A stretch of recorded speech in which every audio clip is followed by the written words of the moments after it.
ପାଣି ପକେଇବି ମାଂସରେ ପାଣି ପକେଇବୁ। ହଁ ନହେଲେ ଏବେ ଭାତ ଚେକ୍ କରିଦବା ଦବା ହେଇଗଲା ଭାତ ଗାଧେଇ କରି ଚେଞ୍ଜ କରି ଆସିଛି ଖାଇଦେ। ନାଇଁ ଟିକେ ଚେକିଂ କରିବି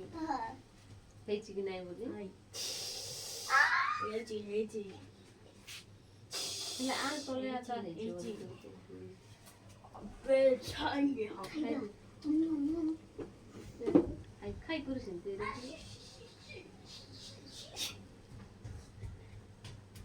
ମୋ ଭାତ କୁଆଡେ ଗଲା ମୋ ତରକାରୀ କୁଆଡେ ଗଲା ମାଂସ କୁଆଡେ ଗଲା ବିଲେଇ ଖାଇଥିଲା ବିଲେଇ ତ ମୋର ବାଥରୁମ ରେ ଥିଲା କୁକୁର ଖାଇଥିଲା କୁକୁର ତ ମୋର ପଛରେ ଆସିଥିଲା अभी खाई दिलो ସେମିତି ନାଇଁ ବେଟା ଏଠି ଦେଖିବ ତାପରେ ନାଇଁ କି ଏଠି ଭାତ କିଏ ଖାଇଲା ବୋଲି କହିଲେ ନାଇଁ କି କହିବ ତାପରେ ସେ ଦେଖो ନା ଖାଲି କହିବ ତାପରେ ମୁଇଁ ଖାଇଦେଲି ବୋଲି ତିନି କରବ ତିନି କିଟା କରବ ଦେଖो ନା ଏମିତି कर दो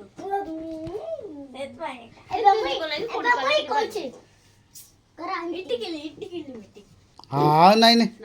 सही बात रात ही है